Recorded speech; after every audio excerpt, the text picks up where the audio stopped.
नमस्कार, आपण पाहत आहात पुणे लाईव्ह न्यूज।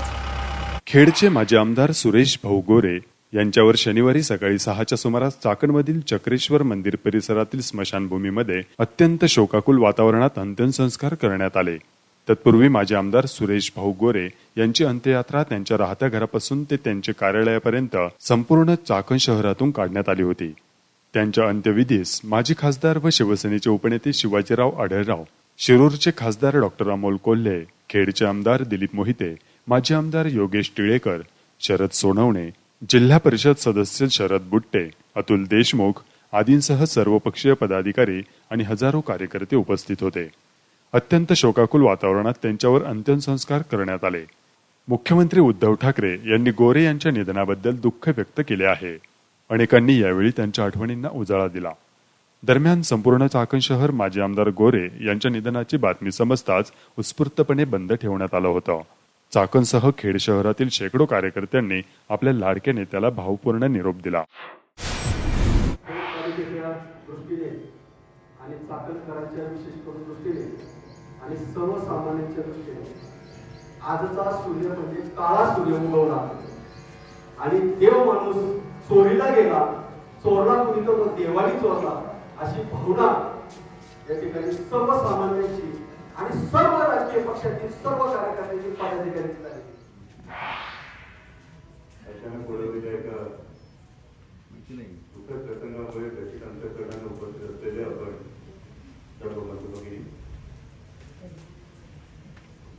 खरं तर प्रत्येक जण समाजकारणात राजकारणात काम करत असताना कुणी अधिकारवाणीने अण्णा होतो, कुणी दादा होतो, कुणी आप्पा होतो,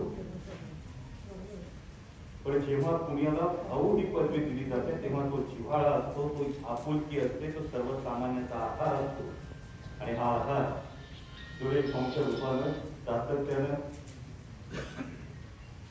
खेड तालुक्याला मिळत होता।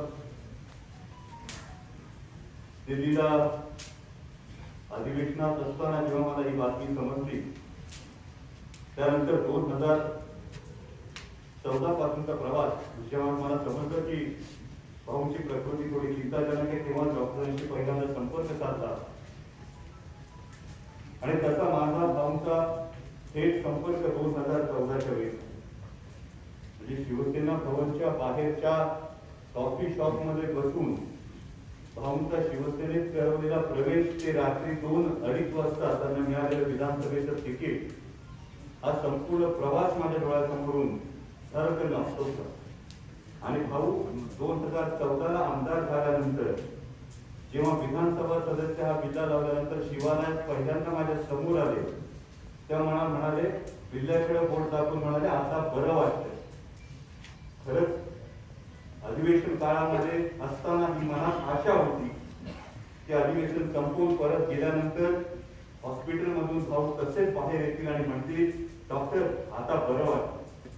आमचं नातं असताना 2019ची निवडणूक असेल, आमच्या भूमिका वेगळ्या होत्या, एकमेकांवर टीका झाली असेल, पण मला सुरेश भाऊंचं याविषयी कायम कौतुक आणि त्यांच्याविषयी कायम आदर वाटतो की त्यांनी हा संवाद कधीच थांबवला नाही आणि एक अत्यंत संयमी, अत्यंत सज्जन अशा माणसाला, अशा एका सहकार्याला, समाजकारणातल्या सहकार्याला मुकलो याची खंत कायम राहते।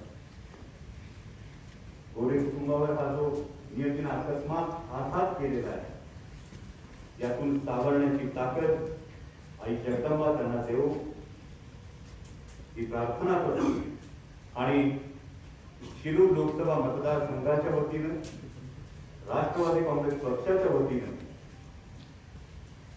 सुरेश भाऊंना भावपूर्ण श्रद्धांजली अर्पण करतो। आपल्या सगळ्यांना विनंती करतो की ज्या महामारीने आपल्यातला आपला हा एक हक्काचा माणूस हिरावून गेलेला आहे, माननीय मुख्यमंत्री उद्धवजी ठाकरे यांच्या संकल्पनेतून सुरू असलेल्या माझं कुटुंब माझी जबाबदारी या अभियानामध्ये या महामारीला हरवण्यासाठीची जी जबाबदारी आहे, ते मास्क वापरणं असेल, ते हात धुणं असेल, ते सामाजिक अंतर पाळणं असेल, ही जबाबदारी पेलणं आणि ती जबाबदारी खऱ्यात उतरवणं, हीच मला वाटतं भाऊंना खरी खुरी श्रद्धांजली ठरेल।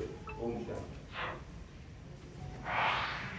खरं म्हणजे या प्रसंगी काय बोलावं मला समजत नाही। माझ्यावर माझे सहकारी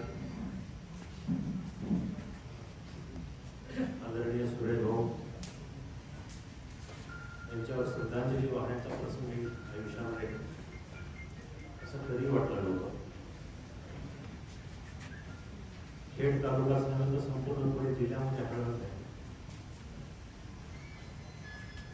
गेले 20 दिवस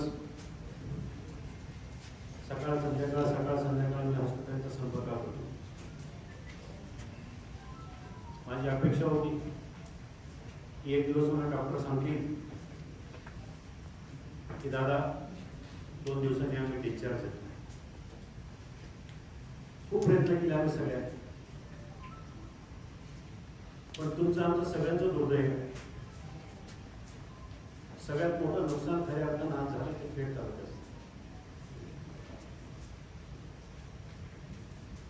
5 वर्ष संघर्षमय जीवन आणि त्याच्यानंतर त्या तालुक्याला एक वेगळ्या प्रकारची घरी बसवण्याचं काम आदरणीय भाऊच्या माध्यमातून.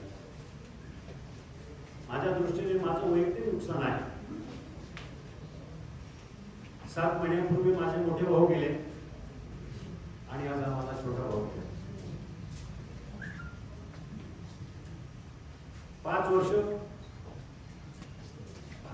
भाऊ आमदार होते, मी खासदार होतो. खेड तालुक्यातल्या काही अडचणी आल्या, फोन आले की लोकांना सांगायचं हक्कानं भाऊ कळला, मी सांगतो भाऊ आपलं काम आहे. एक आगळं वेगळं नातं आमच्या दोघांमध्ये निर्माण झालं. सगळ्यांनी उल्लेख केला भाऊचा की भाऊ अतिशय संयमी शांत स्वभावाचे. मी अनेक वेळा सुरेश भाऊला बोलायचो, भाऊ हा स्वभाव तुमचा बरा नाही, तुम्ही कधी ताट भूमिका घ्या, कधीतरी संघर्षाची भूमिका घ्या आणि मग आवडायचे. आता मी भाऊ नाही, मी भाई होणार.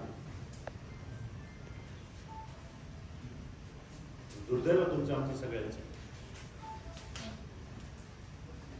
एक 20-25 दिवसापूर्वी ज्युपिटर हॉस्पिटलच्या तिथल्या डॉक्टरांचा मला फोन आला.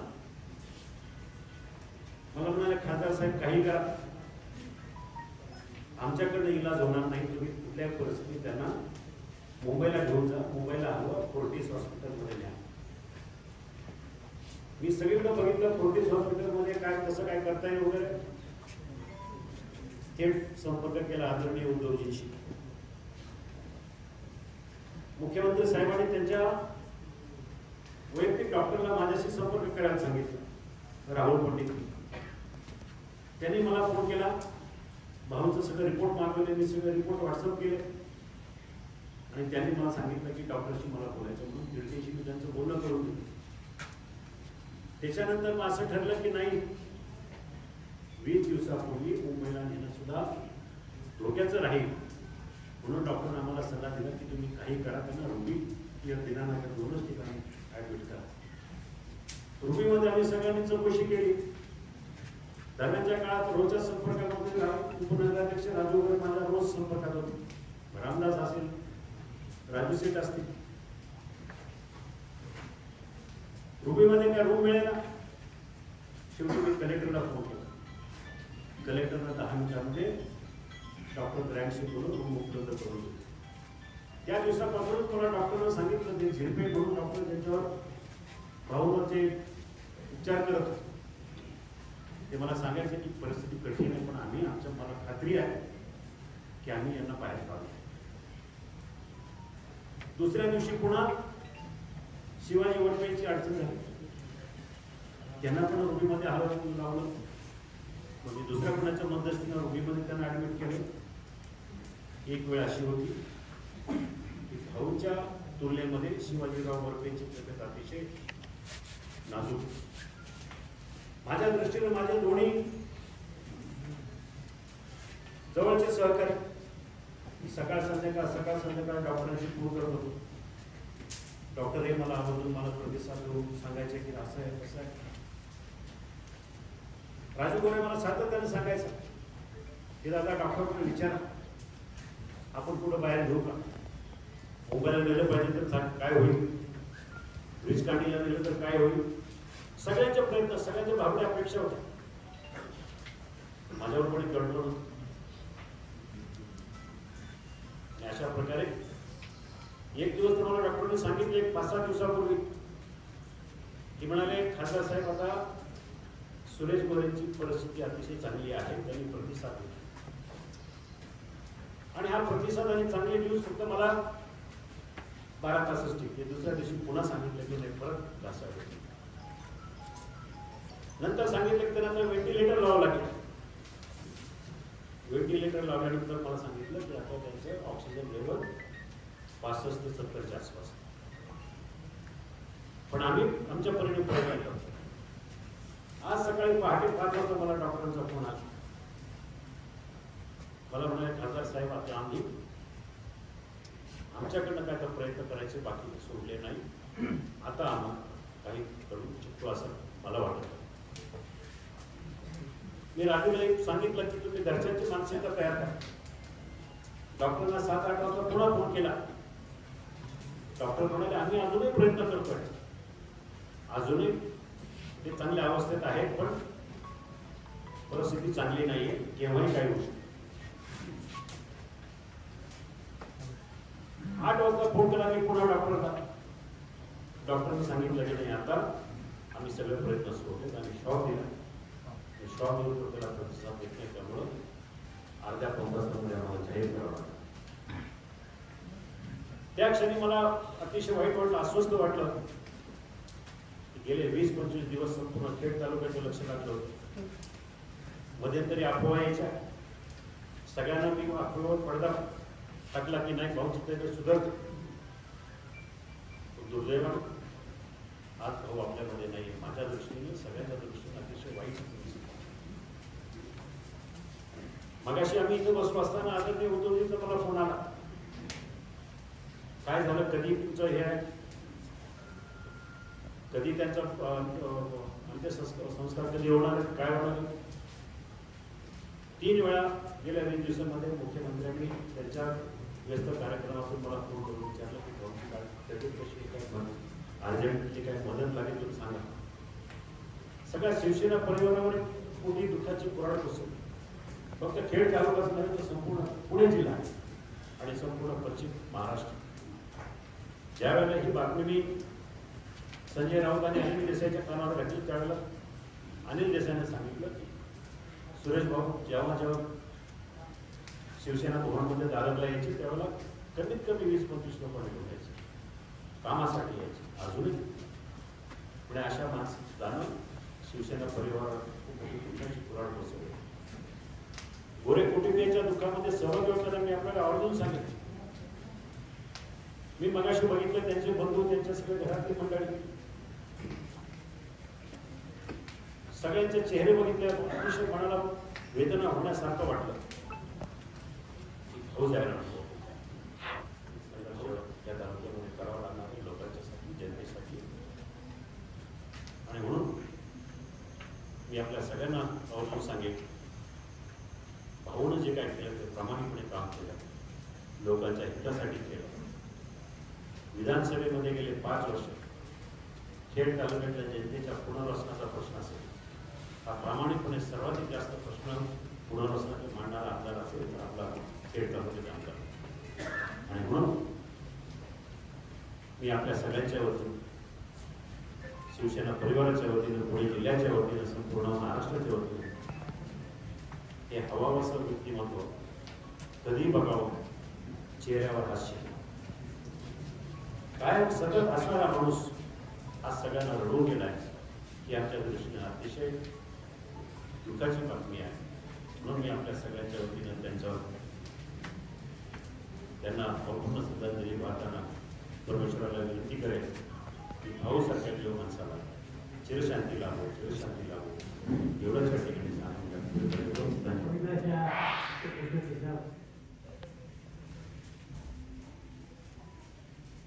श्री सुरेश भाऊ गोरे यांच्या कोरोनासारख्या महामारीने अकस्मात अशा प्रकारे निधन झालं.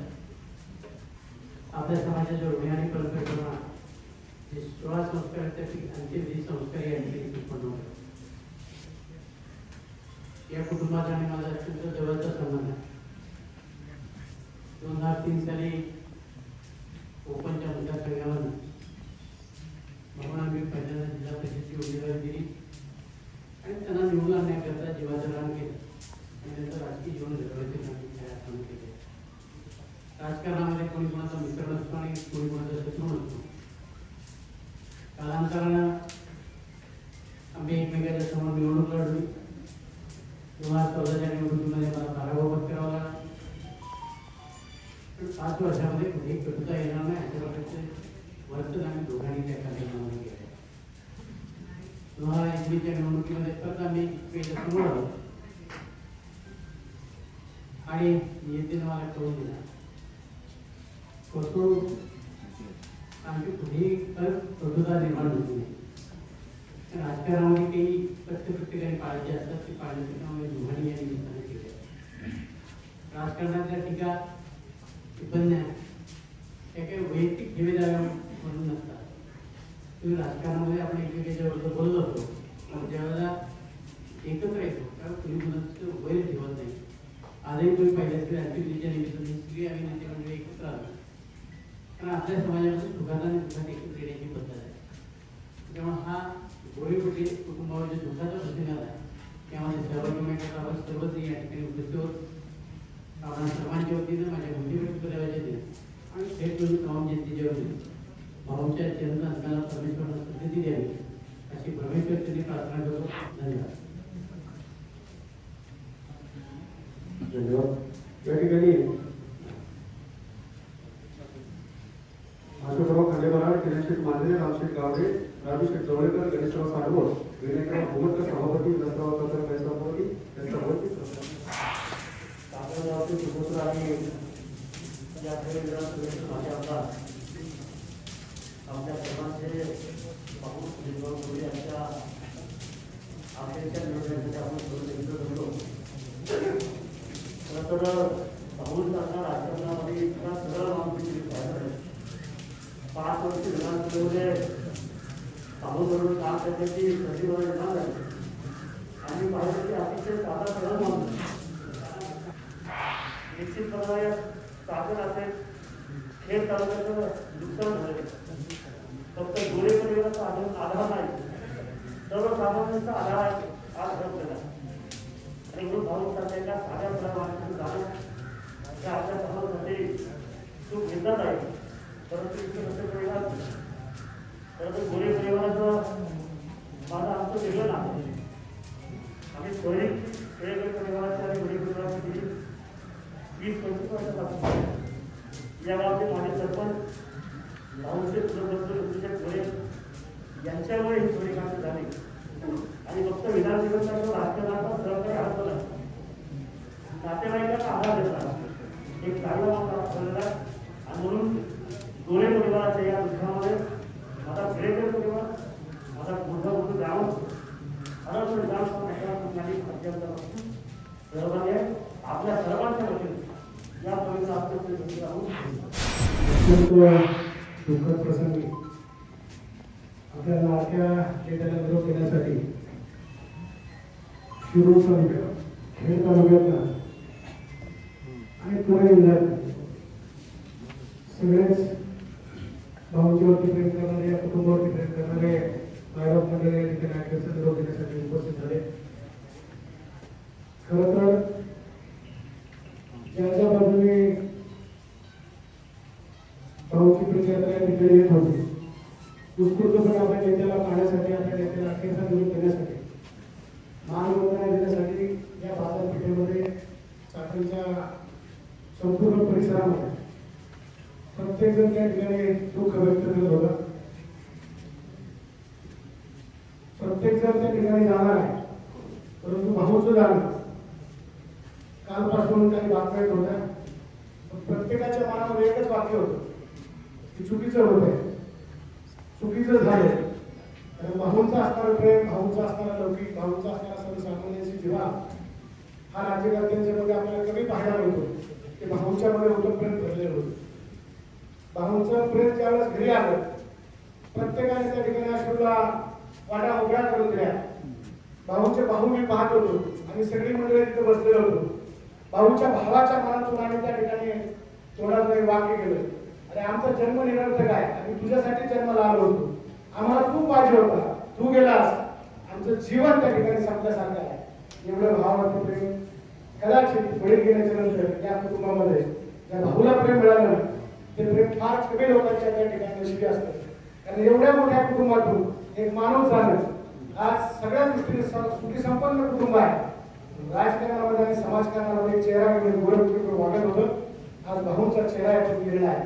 म्हणून आज त्या भावाचा असणारा आक्रोश, भावांचे असणारे शब्द काळीच फाडून त्या ठिकाणी बाजूला निघून जातात. असे शब्द त्या ठिकाणी भाऊंच्या भावांच्या ऐकायला मिळाले. मग पुसणार असेल कोणी ते डोळे भरून यायला अर्थ आहे आणि कुणाचे डोळेच भरणार नसतील तर मरण सुद्धा भरत आहे.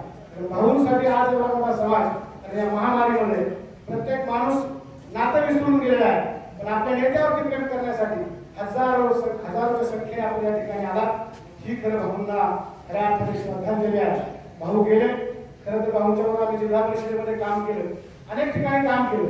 पण मितभाषी विधानसभेला त्यांचा चेहरा नंतर कधी आमदार झाल्यानंतर पाहिलं. कुणी यावं, कुणी त्यांच्याशी संवाद साधावा आणि भाऊने हसत मुखाने त्या ठिकाणी त्याचं उत्तर द्यावं. कदाचित कामं झाली असतील पण कधी कृतज्ञपणे समाजाशी वागण्याचा तर मी कधी आयुष्यामध्ये प्रयत्न केला नाही. भाऊ मात्र एवढ्या मोठ्या कुटुंबामध्ये एकत्र कुटुंब पद्धती कशी असावी तर त्या ठिकाणी आज पाहिलं की या गोऱ्या कुटुंबाकडे पाहिलं की सगळेच नतमस्तक होतात. एवढे एकत्रित कुटुंब पद्धती आज या कुटुंबातून आपल्याला पाहायला मिळते. या भावंडातला एक चांगला भाऊ त्या ठिकाणी गमावला. आपण सगळ्या मंडळीने एक चांगला द्रष्टा नेता त्या ठिकाणी गमावला. मी पाहत होतो शिवाजीराव आढळराव त्या ठिकाणी माझे खासदार होते. त्यांना सुद्धा भावना विवाद झाले ते सुद्धा रडले. नेत्याप्रती कार्यकर्त्याप्रती जी भावना आहे आज आपण त्या ठिकाणी बोलले खासदार आहेत ते विचार त्या ठिकाणी सगळा व्याप सोडून आज दिलीप आणले सगळी मंडळी की एक बाजूला मतभेद बाजूला ठेवून एक समाजात काम करणारा एक चांगला माणूस गेल्याच्या नंतर आपण सगळ्यांनीच त्या ठिकाणी उपस्थित राहिलं की खऱ्या अर्थाने एक राजकीय परिपक्वता आहे. आणि आज सगळे मार्ग मंडळी या ठिकाणी आला की भाऊचा जवळचा सहकारी गोरख कुटुंबाचा जवळचा सहकार्याने एवढंच सांगितलं की आपल्या सर्व भाऊवरती प्रेम करणाऱ्या कार्यकर्त्यांना मी मनापासून या ठिकाणी भाऊंच्या वतीने ऋण व्यक्त करतो. आणि भाऊंच्या जाण्यामुळे जे दुःख झालं आहे या कुटुंबाला दुःखार्थ करण्याची ताकद परमेश्वर त्यांच्या कुटुंबियांना देऊ एवढी या ठिकाणी भाव आदरांजली व्यक्त करून टाकतो. धन्यवाद.